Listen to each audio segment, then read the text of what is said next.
It's a pretty simple airplane to fly.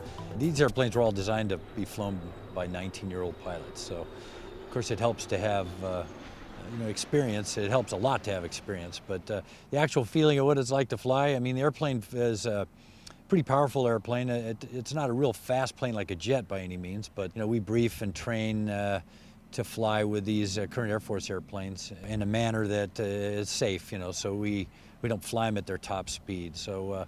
Join into formation, we concentrate on positioning yourself in a certain point in the formation and not too close, not too far away. And, we're flying with several airplanes. The idea is to make something look good. It's not who can fly the tightest.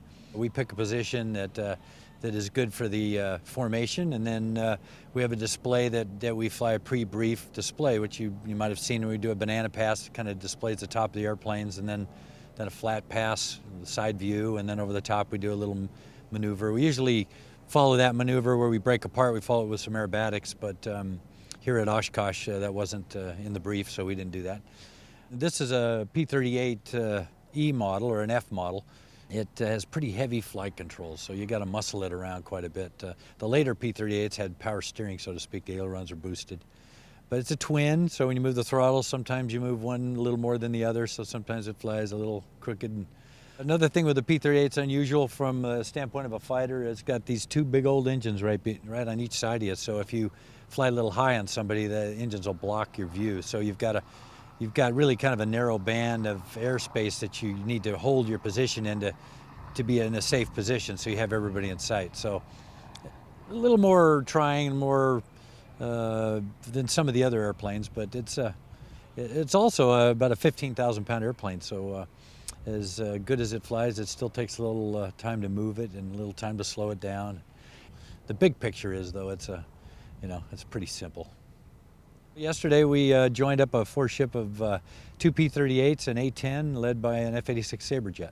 That's my favorite airplane, the F-86. So I was in love just staring at that thing the whole time. But we joined up to the west of the airport at 3,000 feet, and when our slot came available, F-86 led us around to our Heritage profile, which is 3 passes. It went really good. The air was smooth. We took off a little bit of drizzle, but we could see out to the west that the sky was good, so it was going to be successful. The next time I go up will be in the Heritage flight, and today we have I'm going to lead the flight with Glacier Girl, and on my right wing will be an F-4 Phantom, and on my left wing is an F-15 Eagle, and in the slot will be another P-38 called Rough Stuff. So the people here at Oshkosh will get to see 2 P-38s flying for a second day in a formation that they're probably never going to see again. I think it's really important that we preserve these airplanes. These airplanes are not only becoming more valuable, but they're becoming more rare and extinct. Telling the story of how our country got to where it is, even in this little way, it's all part of a puzzle. I think it's important that our younger generation understand, when they see an F-22 fly over, how'd that happen.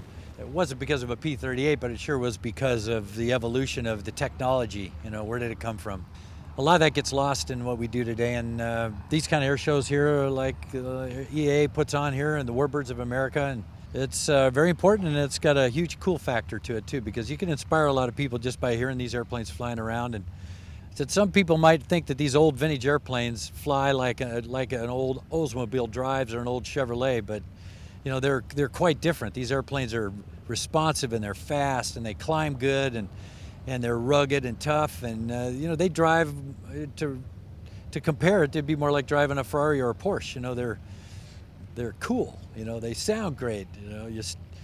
When you push the throttles up, it puts you back in the seat. And so we're just lucky every day to be able to fly these things and operate them, and just have the opportunity to do it.